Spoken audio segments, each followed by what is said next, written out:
साजिश डिकोड, बारूदी साजिश डिफ्यूज, आईएसआई के प्लान का भंडाफोड़। पाकिस्तान की खुफिया एजेंसी आईएसआई के एक और नापाक साजिश का खुलासा हुआ है। सुरक्षा एजेंसियों ने दावा किया है कि भारत में घुसपैठ की तमाम कोशिशों में लगातार नाकाम होने के चलते अब पाकिस्तान की खुफिया एजेंसी नशे के आदी और मानसिक रूप से कमजोर लोगों को भारत में घुसपैठ करा रही है और वो उनके जरिए भारतीय जेलों में बंद कट्टर आतंकियों तक नापाक संदेश भेज रही है। नहीं सुधर रहा आतंकिस्तान, पाकिस्तान की नई साजिश का खुलासा। नशेड़ियों को भारत भेज रहा पाकिस्तान, खुल गया आईएसआई की साजिश का पन्ना। नशेड़ियों को बनाया आईएसआई का डाकिया, नशेड़ियों के भरोसे पीएम शहबाज। दरअसल अभी कुछ दिनों पहले ही सुरक्षा अधिकारियों ने जांच के दौरान पाया कि हाल के दिनों में भारतीय सीमा के पास कई ऐसे नशेड़ियों और पागलों जैसे बर्ताव करने वाले लोग पाए गए हैं, जिन्हें गिरफ्तार करके जम्मू, पंजाब और राजस्थान की जेलों में भेजा गया है। जिसके बाद अब सुरक्षा एजेंसियों ने शक के आधार पर गिरफ्तार कर जेल भेजे गए लोगों से पूछताछ की तो ये सामने आया कि गिरफ्तार किए गए नशेड़ी दरअसल पाकिस्तान की खुफिया एजेंसी आईएसआई के मैसेंजर हैं, जिन्हें पाकिस्तानी खुफिया एजेंसी के अधिकारियों ने जेल में बंद आतंकियों तक अहम संदेश पहुंचाने के लिए घुसपैठ कराया था। बहरहाल भारतीय सुरक्षा एजेंसी ने पाकिस्तान की खुफिया एजेंसी की एक और साजिश को बेनकाब कर दिया है, लेकिन जिस तरह से तमाम चेतावनी के बावजूद पाकिस्तान अपनी हरकत से बाज नहीं आता दिख रहा, ये तय है कि आज नहीं तो कल भारत को इन नापाक हरकतों का सीधा जवाब देना होगा। Bureau report, Republic Bharat. और अब बात बांग्लादेश की करते हैं। बांग्लादेश में अल्पसंख्यक हिंदुओं पर जो अत्याचार है उसके खिलाफ भारत ने जो कड़ा रुख अख्तियार किया उसकी हर तरफ तारीफ हो रही है। साधु संत से लेकर आम जनता तक भारत को उस फैसले के साथ खड़े हुए हैं जब भारत ने इस पर अपनी आपत्ति जाहिर की है। रिपोर्ट आप सबको दिखाते हैं।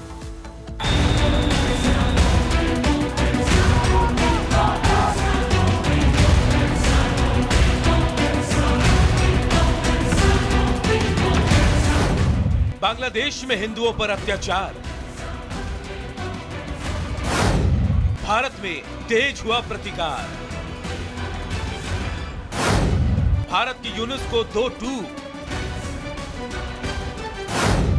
हिंदुओं पर हमले की नहीं छूट। शेख हसीना के तख्ता पलट के बाद से बांग्लादेश के हालात जो बदले, माने वो आज भी पटरी पर नहीं लौट सके। हालात सुधरने की बात तो दूर है, स्थिति तो ये हो गई कि अल्पसंख्यकों के लिए बांग्लादेश नर्क से बदतर हो गया। हिंदुओं के धार्मिक प्रतीकों पर हमले से लेकर आए दिन होने वाले हमले रोजमर्रा की बात हो गई और ये सिलसिला बदस्तूर आज भी जारी है। हालांकि इस पूरे घटनाक्रम को लेकर भारत में उबाल है। भारत सरकार भी मामले पर बेहद गंभीर है, जिसकी एक झलक भारत के विदेश सचिव विक्रम मिस्री की बांग्लादेश यात्रा में देखने को मिली। At the same time, we also had the opportunity हमने हाल के घटनाक्रमों पर चर्चा की और अल्पसंख्यकों की सुरक्षा से संबंधित चिंताओं से उन्हें अवगत कराया। हमने सांस्कृतिक और धार्मिक संपत्तियों पर हमलों की खेदजनक घटनाओं को उठाया। बांग्लादेश में हिंदुओं पर हो रहे अत्याचार को लेकर भारत सरकार की मुखर प्रतिक्रिया की हर तरफ तारीफ हो रही है। साधु संतों से लेकर देश की आम जनता सरकार के इस फैसले को सराह रही है। बांग्लादेश में वहाँ की गवर्नमेंट चेंज होने के बाद अल्पसंख्यकों पर, हिंदुओं पर लगातार अत्याचार बढ़े हैं, मंदिरों पर हमला हुआ है और हमारे देश के विदेश सचिव ने जाकर के ये चिंता वहाँ पर व्यक्त की है।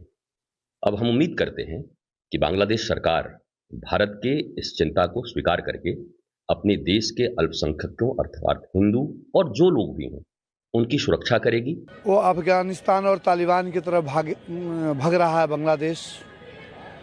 भारत को बहुत कड़ाई से उनको निवेदन कर देना चाहिए कि वहाँ के हिंदुओं की सुरक्षा हो। वार्ता ही न करे, कार्रवाई करे। ये वार्ता का अब समय सीमा समाप्त हो गया। बांग्लादेश में हिंदुओं पर हो रहे अत्याचार को लेकर हर तबके में भयानक गुस्सा है। राजनीतिक रूप से एक दूसरे के विरोधी भी इस बात से सहमत दिख रहे हैं कि बांग्लादेश में हिंदुओं पर अत्याचार हो रहे हैं।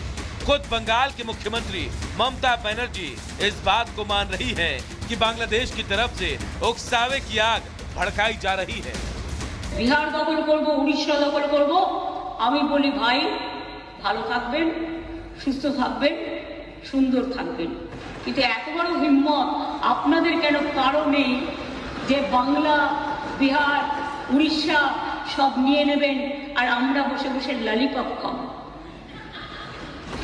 এটা ভাববার কোনো কারণ নেই। তাই আমি মনে করি ভারতবর্ষের অখণ্ড আমাদের সকলের অখণ্ড। फिलहाल बांग्लादेश के मुद्दे पर भारत से जैसी एकजुटता की उम्मीद थी वैसी ही दिखाई पड़ रही है। दिल्ली से लेकर पटना तक, भोपाल से लेकर नोएडा तक लोग एकजुट हैं।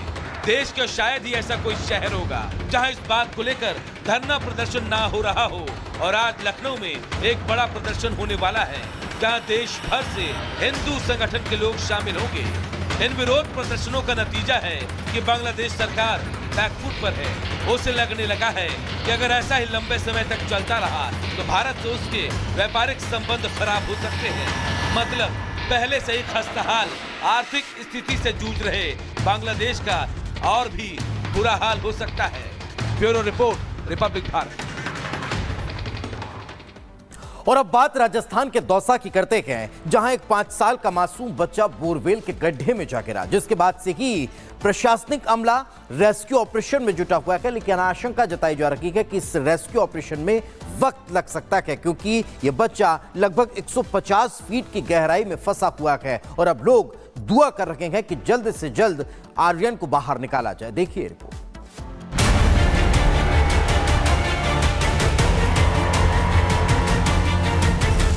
6 बुलडोजर, आधा दर्जन ट्रैक्टर और 20 लोग और मौत के खिलाफ जंग। ये राजस्थान का दौसा है।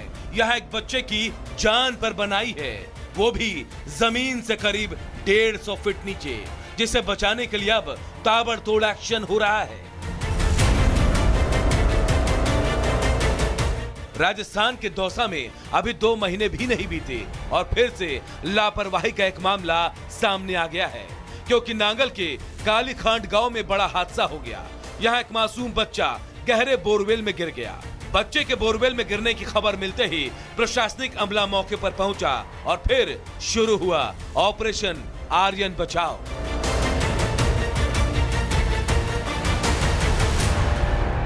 मैंने जैसे दौसा मेरे को सूचना मिली इसकी, मैंने कलेक्टर साहब से, आपके यहाँ पे स्थानीय जो भी एसडीएम वगैरह थानेदार वगैरह से बात करी मैंने। सीओ मान यहाँ पे यहाँ मौजूद है सब लोग, और प्रशासन की तरफ से पूरा अलर्ट है यहाँ पे। और बाकी कुछ जो विशेष टीमें हैं जो इनमें कार्य करती आई, वो भी कहीं रास्ते में थोड़ी देर में पहुँचने वाली है। और यहाँ पे करीब 3 से 4 JCB लग चुकी है और 20 से 25 फीट गड्ढा खोद चुके हैं। इसमें यहाँ से सुरंग बनाएंगे, सुरंग बना के, और ये बच्चा करीब यहाँ से 100 के ऊपर करीबन फंसा हुआ है। बच्चे की आवाज़ आ रही है, बच्चे को आवाज़ दी जा रही है, बच्चे की आवाज़ आ रही है, और यहाँ पे ऑक्सीजन वगैरह लगा दी गई है। हम ईश्वर से कामना करते हैं, ईश्वर से हम दुआ कर रहे हैं कि बच्चा सुरक्षित निकले।